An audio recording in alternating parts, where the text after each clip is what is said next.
Hi, I'm Frankie. And I'm Cheyenne. And we are Conbini Cult.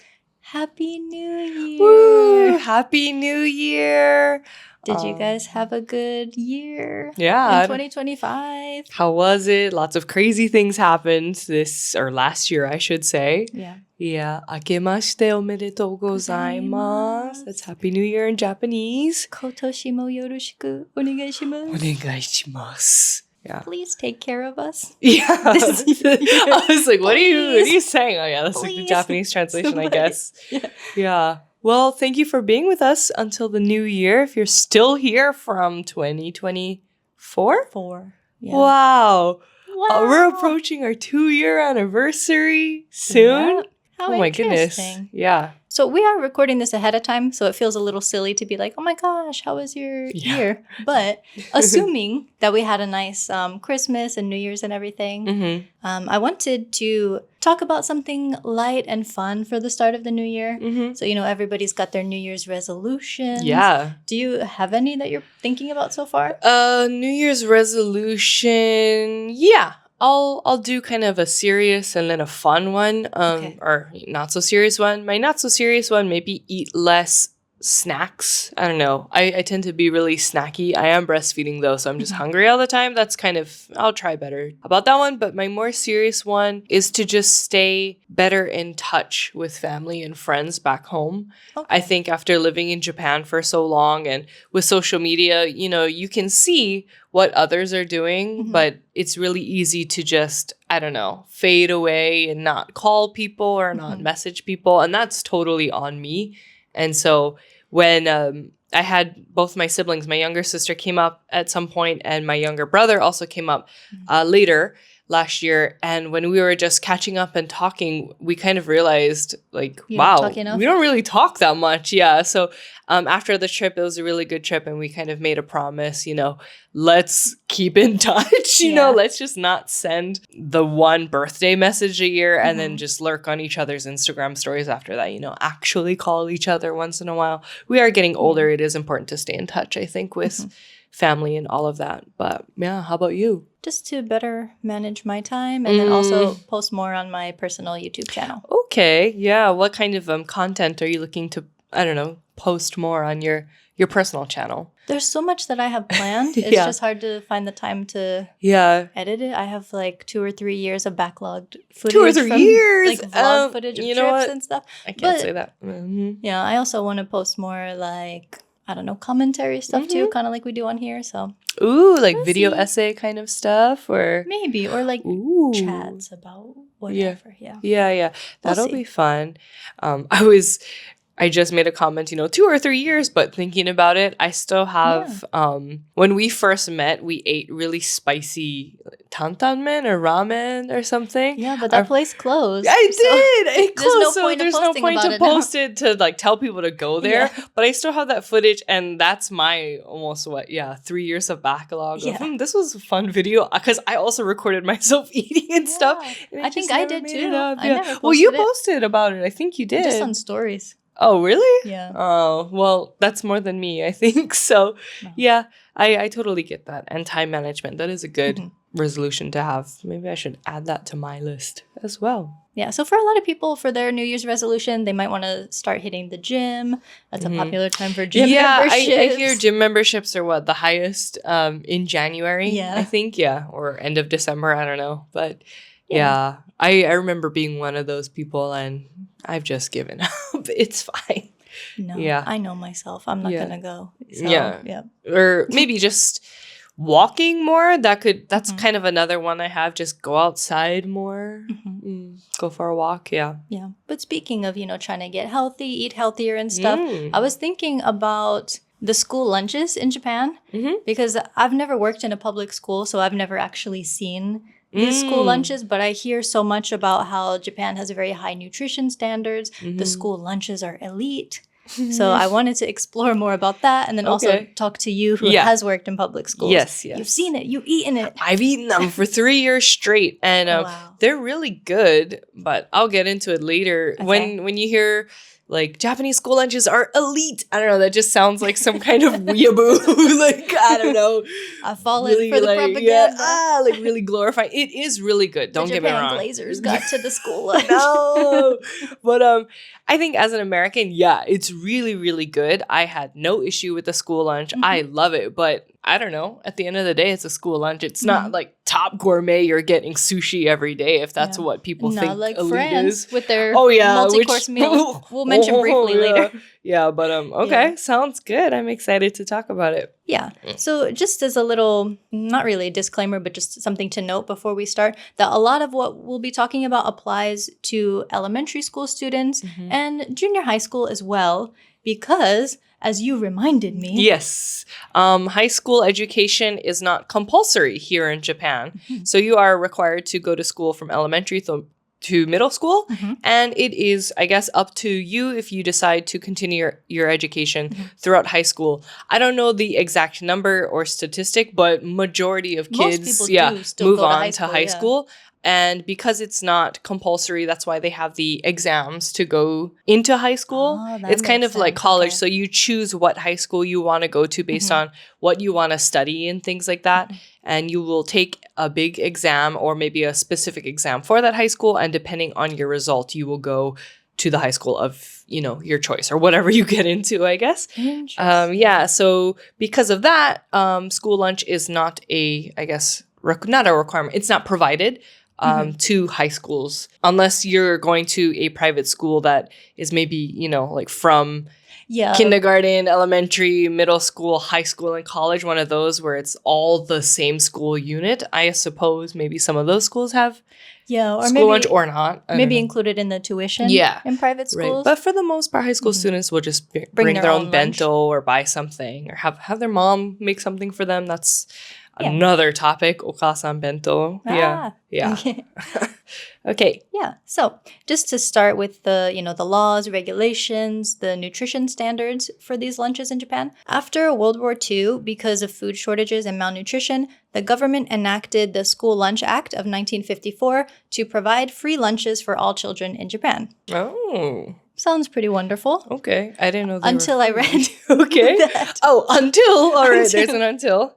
Around 30% of Japanese municipalities provide completely free lunches for both elementary and junior high schools. So I expected it to be more because this thing said free this act for all. For free lunches. for all. Yeah. Oh. So it seems other support for the lunch programs will come from either monthly payments from parents or local and national government support as well.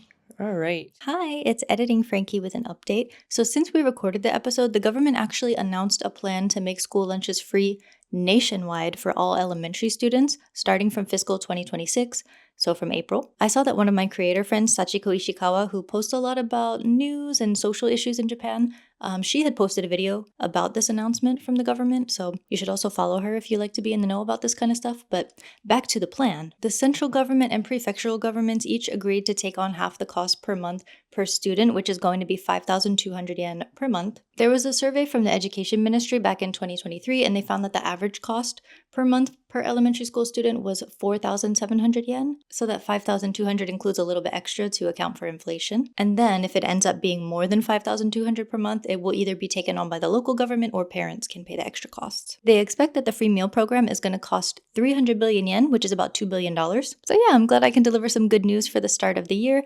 Technically, the article and this plan was announced last month, but if you hadn't heard about it before, now you know. So from fiscal 2026, all lunches should be free for elementary students nationwide. Now back to your regular scheduled programming. I don't think it's going to be expensive. Oh, no, and it's not like, because we will kind of compare it to the US where we're from later. Yeah. So I think it is still overall a better system. It is a better system. And I would say, well, of course, it depends on, everyone's personal income and finances and things like that. But me as a teacher, I'll talk about it later in detail, how, considering the amount I had to pay as a teacher, I assume the students were even cheaper. Less, even less. So it was, I would say, pretty affordable, in comparison to buying something every day. But we'll see. I think so, too. A licensed nutritionist is hired to create the lunches at each school for elementary and junior high. They have to meet specific nutritional values, and also the amount each child has to eat is based on their age group. So, for example, ages 6 to 7, they have 1.5 grams or less per lunch. Ages 8 to 11 have 2 grams or less per lunch. And ages 12 to 14 have 2.5 or less per lunch. Yes. I had no idea. And the target for school lunches are about 20% of protein, and then having 35 to 30% of fat, 50% calcium, 33% fiber, and vitamins should be around 33 to 50%. And of course, they ensure they're getting their iron intake as well. Yes, and they're using fresh ingredients, and all the dishes are made from scratch. Okay, so this is where I would say yes, then it is elite in that sense. In that sense, it's very yeah. fresh, and none of that processed food that America has a lot of the time. So in that case, then it is elite, I guess. Yeah. I've watched a lot of YouTube videos going behind the scenes of the cafeteria staff prepping the lunches for the day. And, in these huge, it's not even a bowl. Like, what it's like these vats, I don't know, like these tubs of like where pots. They cook all the food. Yeah, because they have to feed like 700 kids or something. Yeah. So I think, at least for Americans, our idea is you have a school cafeteria, and that cafeteria is just for your school. So whatever staff that works in there, they're only preparing for the amount of students that your school has, versus in Japan, it's called a kyushoku. So kyushoku is the school lunch, kyushoku center. And that's a huge center where they prepare all of the food. Okay. And so all of the food for all of the children in that municipality is prepared. So I don't know, hundreds to maybe thousands of servings. And that's why they have these huge vats of them. And then they prepare them in carts, or containers, basically, to be shipped off to each school. And so the Kyushoku Center truck will arrive at each school, let's say an hour before each school's lunchtime is set. And then they're delivered to each classroom. And then we'll get into how kids distribute lunch from there. But it's all at one place. So far, so good. Yeah. That does sound really nice. But I was also wondering, how do they deal with allergies and food restrictions? Because you often hear that, not even in schools, but also in restaurants and stuff, you get what you get. It's really hard to customize things or to substitute things. So yesterday, I was on a work project, and I was just thinking about this episode. So I asked the client I was with, like, hey, when you were in school, do you remember anybody having food allergies, and how did they deal with that? And she said she doesn't remember anyone. Okay. She said, school? What's that? Yeah, maybe they just weren't testing for it as much back in the day. But yeah, she doesn't remember anyone having any severe allergies.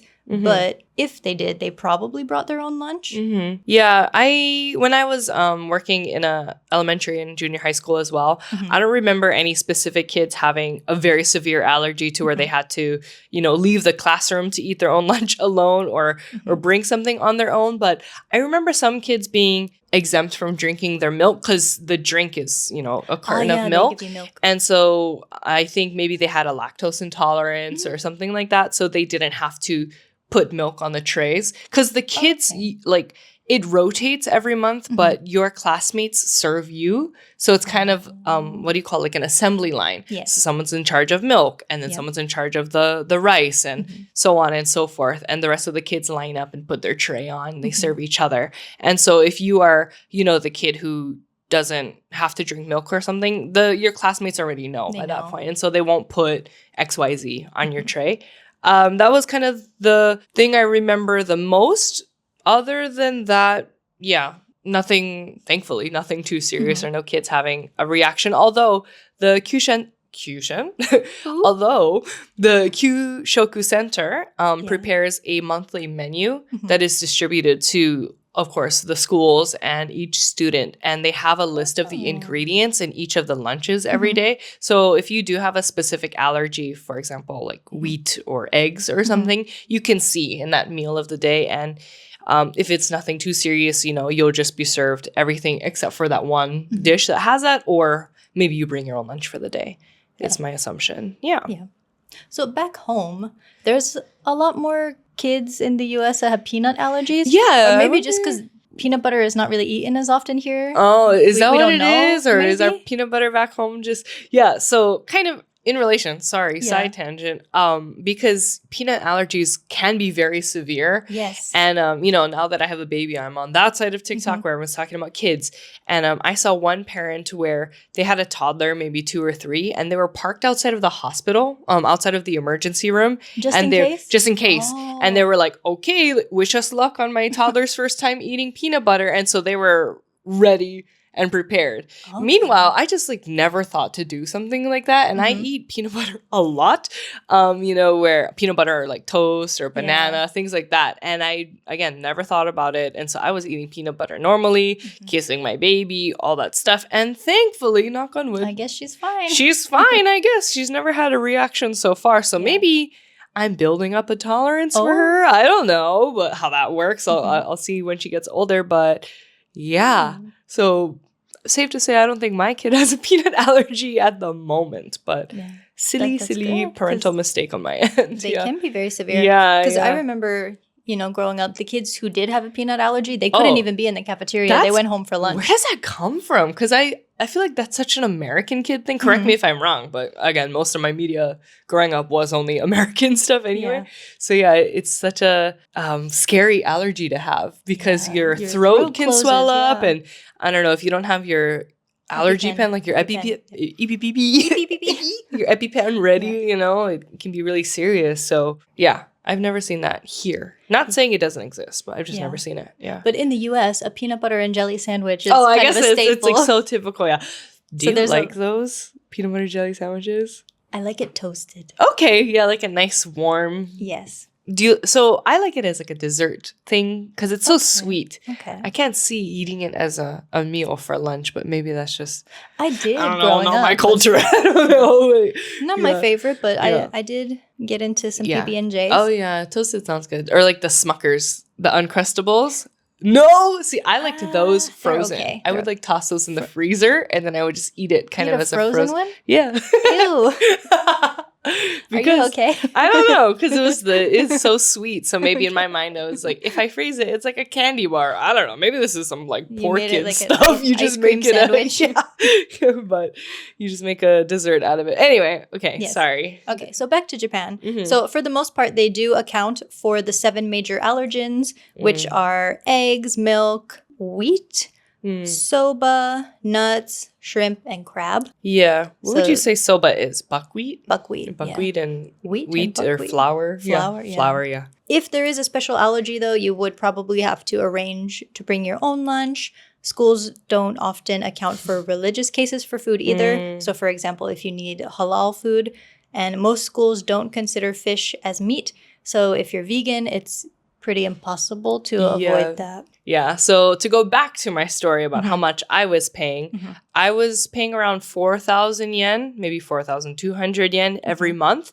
for my kyushoku. And when you factor in, like you work 5 days a week and you get one meal a day, it's about 200 yen for one kyushoku lunch, which is very cheap, very affordable. If, you're comparing it to going to the Conbini every day or things like that. Of course, maybe making your own lunch is the cheapest option, but yeah, it was very affordable for me at the time. So I really hope kids can afford it too.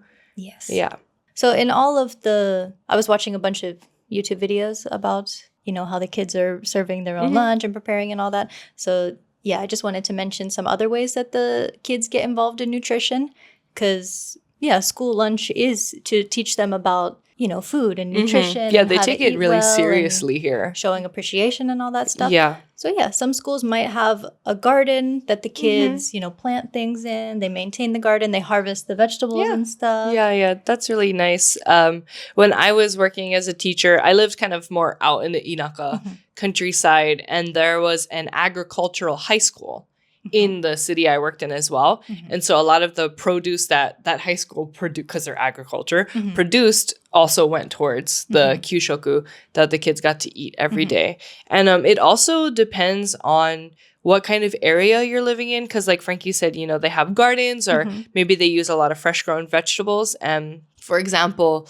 local specialties. Yeah. So the kyushoku can vary depending on, I guess, what your town or what your area is known for yeah. or what they just, I guess, have. Produce a lot of. Yeah. So, for example, my town, it wasn't specifically known for anything. So it was like pretty average meals every day. Whereas the town next to me cultivated a lot of cabbage. And so the assistant language teachers, the ALTs who worked up in there, a lot of them were kind of like, no, a cabbage thing. My cabbages, a cabbage thing again. And everybody's probably really gassy at that school. Yeah, maybe everyone's super regular and farting all the time. But they had a lot of cabbage dishes, but they're also known for fishing. And so there was also a lot of fish dishes as well. And versus in Chiba, when you head more down south, for example, the Tateyama Boso area, a lot of fishing is big down there as well. And sometimes those schools would have whale meat, in their kyushoku. Of course, not every day, but it was more. I don't know if the city, for example, they harvested a lot, or maybe we have extra whale. I don't know how it kind of works, but they had more fish dishes a lot. Yeah, it seems like they include a lot of regional specialties, which is nice. Yeah. So, sorry, so regional specialties. I remember because Chiba is famous for peanuts, so we had a lot of like peanut-based dishes as well, or sometimes it would be because we had Kenmin no Hi, which is Prefectural Citizens Day. So, for example, in Chiba, when it was approaching that day, the school lunch would be something like peanut whatever. And so I guess if you had a peanut allergy, you just never went to school that day. I don't know. Just reminding me of our big peanut allergy talk, but yeah. Yeah. So I was also reading about like Aomori, for example, is famous for apples. So sometimes the kids might get an apple pie or something. Fun. Yeah. And let's say the area is known for eel or something. That's expensive, but maybe they would give it to the kids for special occasions. Yeah. Can you imagine which prefecture is it that's famous for natto? Ibaraki. Is it Ibaraki? Yeah. So I feel like the Ibaraki kids just get natto all the time. I don't know. Of course, it's not like an everyday thing, but something to consider probably. Yeah. We do like natto. I love natto. I'm not talking smack about it. I try to eat it every morning. Yeah. Yes. Super good for you. Yes. Okay. And then also, so we talked a little bit about how, the kids help to serve each other. They kind of have their assembly going line. Back to that, yeah. Yeah. And then for me, I remember in kindergarten, only in kindergarten, we had milk duty. Where like a couple students would go down the hall to pick up the milk from the fridge and then bring it back and pass it out to the students. As a kindergartner? Can you carry that? No, we had a cart. Oh, okay. You're just like carrying these big cartons of milk? Okay. We were pushing the milk on a cart. But we would get, the little milk Only boxes. In kindergarten? Only in kindergarten. I don't think we did it anymore after that. Well, for me, in my school, I feel like it's really typical in Hawaii public schools. It's called CAF duty or like cafeteria duty. And so in your class, it just rotates. So they probably just go down, the name list. And you would get assigned cafeteria for the day. And it's usually one student from each class, from each grade, but maybe from fourth grade and up, however big you need to be to work in a cafeteria. And so when you are all assemble at the cafeteria maybe an hour before lunchtime, the cafeteria staff, so the adults, they assign you, like what you're going to be doing that day. And so some person will maybe be on milk duty, like taking the milks from the little freezer area and putting them, in a space where when the kids come to line up to get their lunch, they can grab it easily.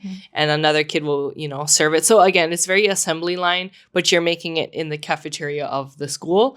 And then when it's actual lunchtime, the kids will just like grab a ready-made tray from the cafeteria. I remember hating to do that because, I don't know, I was just like nervous to work in a cafeteria. I just did not like being in that cafeteria and being told what to do and having to work basically. But I know a lot of kids, especially when you get older, 5th or 6th grade, they really like it because you basically just get to skip.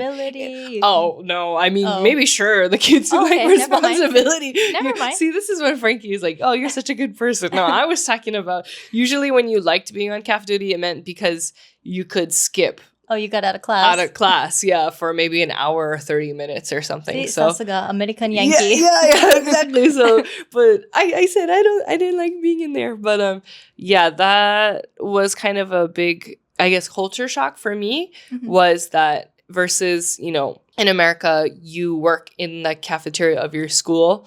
But in Japan, it's very organized just within your class. The food comes to you and it gets delivered to your class. And then it's so cute. They all put on a little apron and they serve each other. And I don't know. It's very well organized. I really do appreciate school lunch, kyushoku, in Japan. Yeah. I think it sounds really nice. Yeah. And then they also help to clean up too, which is another important thing to learn. They're not doing dishes or anything, by the way. When you're done eating, for example, you like stack the trays up, you put all the utensils, because it's all reusable too, which I really liked. Oh, yeah, so the trays, the forks, the chopsticks, everything except for, of course, the milk cartons. It's all actual dishes, like plastic dishes. So you stack them and organize them, and then you put them out, and the kyushoku center people, again, will come up to your school after lunchtime, and they'll take all of the cutlery back to the kyushoku center, and that's where they wash it. And I really like that system because I guess it depends on the school in America. Ours were like styrofoam trays or paper plates. Oh, no, ours were reusable. Reusable? Yeah. Ours were like full-on plastic forks, plastic knives, like paper or plastic trays. It was all very disposable. I wonder if that's still happening today? Yeah, this was also when I was my age in elementary school, like from 2000 to 2006. So early 2000s to 2012 is the plastic era for me. Maybe people weren't concerned back then about plastic use. I don't know. Could be different now, though. I also saw in the YouTube videos, because again, I haven't worked at a public school, but the kids brush their teeth after lunch too. Yeah. So I've seen with the preschoolers and the kindergartners that I've taught, but it's nice to know that the older kids practice this too. All the way till middle school. Yeah. So lunchtime, it's kind of like interesting how it works, because we have lunchtime in the US and then there's, I guess, recess time or something. It's kind of recess in Japan? They get, it's not a designated recess time, but there's break time. So this is for I can't speak for elementary school so much because that wasn't my main school. But for example, in middle school, you have, first period through whatever, fifth period or something. And you get a 10-minute break in between each period. And unlike school, at least junior high schools in the US, where you move to your different classes, you stay in the same classroom the entire time. And the teachers come to you. The teachers move. And so let's say if your first period ends at, 9 o'clock, you have that 10 minutes break. So to do like whatever you want. It's kind of like your break time. So some kids are like just talking, relaxing, going to the bathroom. But some other kids are assigned to, clean up, like erase the board from the previous lesson or tidy up for the next teacher to come in. So they don't have a designated recess, but they do have that 10-minute break to do, quote unquote, whatever. Versus lunch, it's just one long lunchtime. So again, let's say it's an hour and 10 minutes, but in that hour and 10 minutes, you have to like get the food from the kyushoku people, set it up, like distribute it to your classmates, eat, clean up, and brush your teeth. And then you have some time to relax. So by the end of all that, it's maybe 10 to 15 minutes. Yeah, it's not a designated time. Okay. Yeah. I think the elementary school kids do get outside though. I feel like they do more. Yeah. If you walk past a school. Definitely. Yeah. Oh yeah. And I think when you do have that, what do you call? Finally, you get to take a break after eating your lunch and finishing all those duties. 10 minutes sounds a little like an exaggeration. Maybe 15 to 20. But in middle school too, you are allowed to leave the classroom, and like some kids would play in the gym or play like dodgeball or go outside and things like that. So it's not like you're stuck in one place the whole time, if that's what I was sounding like I was getting at. But okay. All right, which brings us to the US, where we're from. So I was curious how the nutrition standards and stuff compare. Yeah, so depressing. Yeah, the core program in the US is the National School Lunch Program, NSLP, administered by the USDA, the U.S. Department of Agriculture? Yes. Sure. Okay. Yeah. Only 29% of schools offer free lunches. Which is more than I thought, sadly. Yeah. So it's kind of the same as Japan. 29% in the U.S., but 30% in Japan. Yeah. Interesting. Very, very similar number. Okay. Yes. Not and the then same. In the last 10 years, there have been efforts to reduce sodium and sugar levels in lunches by about 10 to 15%. Okay. But that doesn't mean everybody's following those guidelines strictly. Yeah. But actually, so my mom was a lunch lady at an elementary school, so I messaged her to get some insight about what were they feeding the kids and stuff. They're eating the dogs. They're eating the cats. Frankie's bringing out her phone. She's got the major intel coming. All right, let's see that insider information. But I remember, because, I don't know, take your kid to work day or whatever. Like, I'd been in the cafeteria with her, but I couldn't remember clearly what they were doing. And then she also did summer camp too, which was in the same school district. Yeah. But yeah, she said the lunch menu was planned by the district. All the schools would have the same menu and nutrition. At my school, we always added extra things, which were optional for the kids, like salads, egg salad, tuna, peanut butter and jelly, and snacks that had no trans fat and were lower in sugar, but they had to be approved by the state. We always added fruits and vegetables in there too.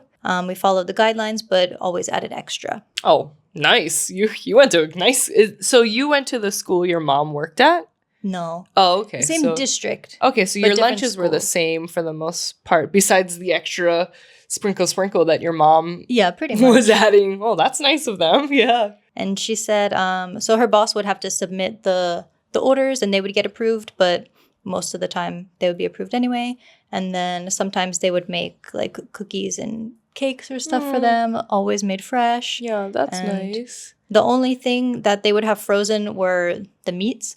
I think they just maybe bought them fresh and then froze them for storage, but everything else, she says, was fresh. Nice. Well, your mom worked at a nice school. I don't know. Like, this is no shade to my cafeteria workers or cafeteria workers in Hawaii in general. It really depends on the area and the kind of taxes that you get. Yeah, exactly. Like my mom, so I was born in Philly, but also like my family is from Philly and they've all grown up there. So she was really dead set on like getting us to South Jersey because the school districts were so good there. Like even though the taxes were really high, she wanted us to be in that school district. I see. So. Yeah, I don't know. Again, no shade to any cafeteria workers or if we're sounding like, ew, American school lunches are so gross. I feel like for the most part, it's not the fault of the workers. You really just have to work with in what you're in, provided and what you get. And unfortunately, education in the US is just very severely underfunded. And only getting worse. Yeah, and it's only getting worse. And I feel like a lot of that is also in, school lunches and the cafeteria as well. And so I'm not saying it's those individuals' fault for making, maybe a unnutritional lunch or anything. Again, you work with what you have. And so I just appreciate having food that just wanted to put that out there, but I mean, sometimes it can't be the best. When I was a kid, I wasn't thinking about that. Like, you don't is really my lunch care nutritious enough? Like, am I getting my 30% protein or whatever? And I feel like, again, depending on the school, I liked school lunch. I ate school lunch, and I also ate school like breakfast. We had breakfast as well. And I am like a big supporter of school lunch because unfortunately, sometimes that is the only meal some kids can eat all day, depending on their home background. And that is it makes me so sad to talk about that because when they cut the budgets and stuff for that, like people are so unsympathetic to kids. And there was even that one politician in Florida who was like, oh, the kids can't afford their school lunch, they can work. 10-year-olds, are you kidding me? Talk about that a little bit too, but so that is also just really sad to think about. But which was like pretty unheard of for Japan. Yeah, they wouldn't do that. Crazy to think you're just getting denied food and getting denied lunch. But I lost my thought 3 times when I was doing this. What was I gonna say? Food. Oh, yeah, but like you said, when you're a kid, you're not really thinking about the nutritional value. And who knows, maybe it's changed over time. But for me, when we did get pizza, or in Hawaii, we eat a lot of rice too. So we had a lot of rice and like whatever meat kind of dishes.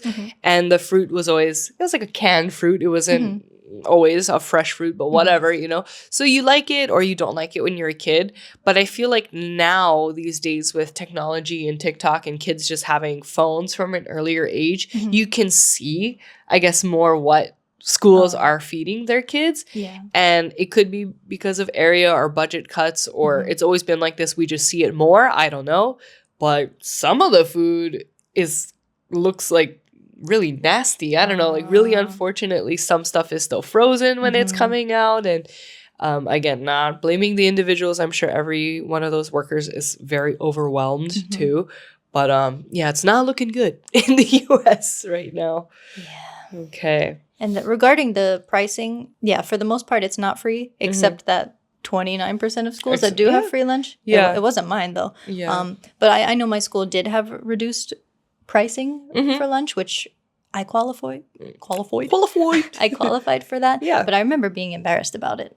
Yeah, especially when I was a kid too. I also was on that free and reduced lunch list. And I used to be like, oh my God, I can't afford this school lunch. And it's so silly to think about now as an adult because I don't know, especially now that I'm a mom. Yeah, I appreciate any help I can get if I really can't great that they afford offered it. Yeah, it was really great. So I was also, qualifying for the free lunch. And when I was in school, it was about like $1.25 for a school lunch. Yeah, I think it was about the same. Yeah, and then if you qualified for the reduced fee, maybe it was $1.50. I guess I don't know how they did the math on that. Maybe your income or whatever, or if it was free in that case.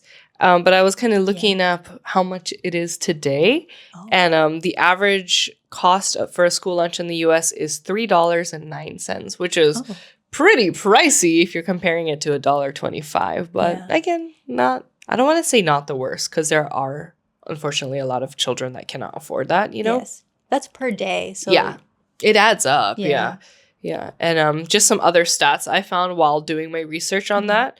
The national public school meal debt is $194 million a year. Wow. Insane.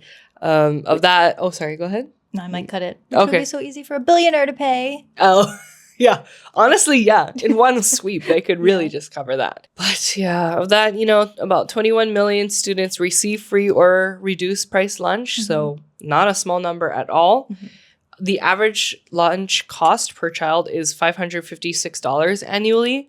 So like we just said, $3 a day, not too bad. But when you think about it each year, it really adds up. Yeah, it's a lot. About 87% of surveyed school districts reported an annual increase in the number of students who couldn't afford meals. So yeah, that is really sad. And like Frankie mentioned too, if you didn't have money, so we had kind of like a school ID that you could load money onto. So just it was like you a month scan your it, parents pay monthly or something. Yeah.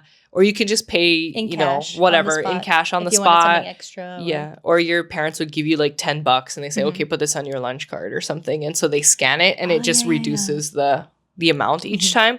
So there's been a couple times where, if not me, some of my friends or other kids, you think you have money or you forget to load money. You're a kid. You're not thinking about how much money you have on your card, You'll go through the lunch line, you'll get your tray, and then they'll scan it like for, to take the money out, and it'll be, zero or a negative balance or something. And they'll just say, you don't have enough money. And they'll take the food from you. That's so cool. They just took it from you. Yeah. And so you just didn't eat that lunch that day. That was how they did it when I was in high school. So maybe you're old enough to be like, okay, but I can't imagine doing that to an elementary schooler. Yeah, that's so sad. It's so sad. But I'm sure it does happen because it's just getting worse. Yeah, but on a more lighter note, just while I was thinking about this topic, I was reminded about when I would do some lessons about American school lunches and comparing it to Japanese school lunches for my kids here in Japan. I would show them pictures of, I don't know, what was kind of an average school lunch for you? What were some memorable meals you had? I don't really remember that much. Yeah. Yeah, we had a lot of, we call them like chicken patties, like chicken patty sandwiches. It was like a, chicken sandwich or pizza is kind of a big one. But it wasn't like a Domino's pizza. It was like probably on a little pizza? Bread. Yeah, it was kind of just like cheese, tomato paste on a bread kind of thing. Yeah. Pizza, sometimes a hamburger or... We probably had like maybe lasagna. Like lasagna was a big one. Spaghetti, lots of kind of pasta dishes. And so I would show pictures of that to my Japanese students, and they were all so, you want what you can't have, and so, when you're a kid especially. So they were like, Ina, like, wow, that looks so good. I wish we could have that. And they're tripping out how you could get like chocolate milk. Did you have chocolate milk as an option? I forgot. Wait, my mom said something about the drinks. Okay, yeah. We did have chocolate milk. Yeah. So in Japan, it's just whole milk, I'm pretty sure, or just, regular milk. And so they were tripping out that you could even have an option to have milk or chocolate milk. Yeah. Yes. Okay. So my mom said it was 2% milk, Yeah. chocolate milk, or water.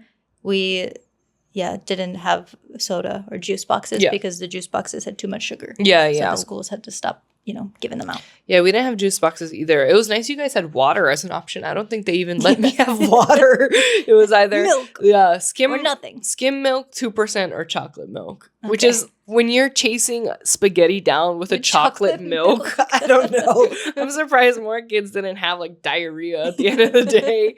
But yeah, that was just a funny memory I had. Okay. That's cute. Yeah. Okay. So I was also wondering, what other countries have really high standards for their lunches, like Japan? Because Japan is always, on those lists of the best school lunches in the world. Yeah. But who else is there? Yeah. Finland. Finland has had free lunch for all students, roughly 6 to 18 years old, since 1948. All right. They have a big emphasis on balanced meals. Nutrition education is integrated into the national school core curriculum, with school meals seen as a holistic tool with which to provide education on food, culture, nutrition, and sustainability.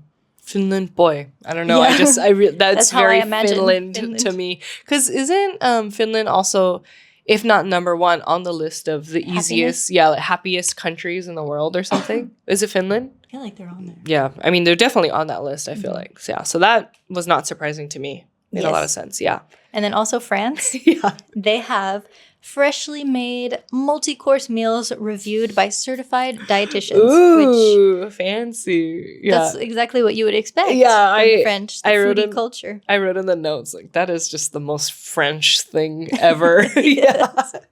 I don't know. Not surprised there either. But so I can see being from a country like Finland or France or even Japan and then seeing school lunch in the U.S. and being horrified, appalled, disgusted by, I don't know, the frozenness of it all, just the lack of again, schools and especially the staff, I'm sure they are trying their best, but lack of nutritional balance. And I think we have health class in the US, but come to think of it, I don't remember learning about the importance of, I don't know, nutrition and food. We did. You get it. Pyramid. Yeah, you get the food pyramid. You learn about it very briefly, I feel like, in your younger years, 2nd grade, 3rd grade kind of thing. But they don't really teach it in a practical use where you would remember it. And I guess, and how it looks on your plate. Yeah, too. how to apply it to your real meals. And portion control. That's definitely not something I remember learning, So, But I wonder how school in the U.S. is these days. Yeah, if you're a teacher in the U.S., let us know. Or if you work in the cafeteria send us some pictures. Yeah, I would love to see it. Also, I don't think any elementary school students are listening to our podcast. If you're, oh my God, I really hope not. And if you are, go to bed. Go to sleep. What are you doing? Do your homework. But I don't know. I hope it gets better. And if not, sorry if you're a kid in the U.S. No, but. I talk to, because we're at that age where a lot of people my age have kids and stuff. And I do ask them, do you plan to, send your kid to private school, public school? Kind of what are your thoughts on education these days? And more often than not, a lot of people I know are starting to go for homeschooling. In Japan? Oh, sorry. No, in the U.S. Sorry, I zoned out for a second. No, it's okay. I don't think that's a thing in Japan, right? Homeschooling. I don't know. I don't think it is. And if it is, I would love to know more about that. Another topic in the future? No. Yeah, so homeschooling, a whole other thing to get into in the US. But a lot of people I know are starting to go more for homeschooling because not just because of school lunch and nutrition, of course, but there's a lot of violence. Yes, and incidents and all different kinds of issues happening in the U.S. where people want to avoid sending their kids there. But can't fault them for that. Yeah, but food is a big part of it as well. So it makes sense to me. But yeah. So overall, I would say Japan has a really nice school lunch system. Yeah. Elite? Elite? I don't know. But if I have kids in the future, I would be happy to know that they're getting that type of lunch. And then also getting the experience of serving the meal to their classmates, helping everybody clean That's up. true. Everyone's working together. Yeah, I think just the system of it all is really nice. And it was really good. I enjoyed eating it. I wish I could still have kyushoku provided to me every day now. But yeah. All right. Well, thank you for listening and being here. Anything else to add? Nope. Just hope you're having a good year so far. Yeah. In the first few days of it. That's true. But all this talk about kyushoku is making me hungry. Shall we get some lunch? Yeah. Yes. Okay. All righty. Well, not kyushoku, but no. Oh, I wish. maybe a Conbini lunch. Yeah. So okay. sad. Well, anyway, thank you for being here. And yeah, we will see you in the next episode. Bye. Bye.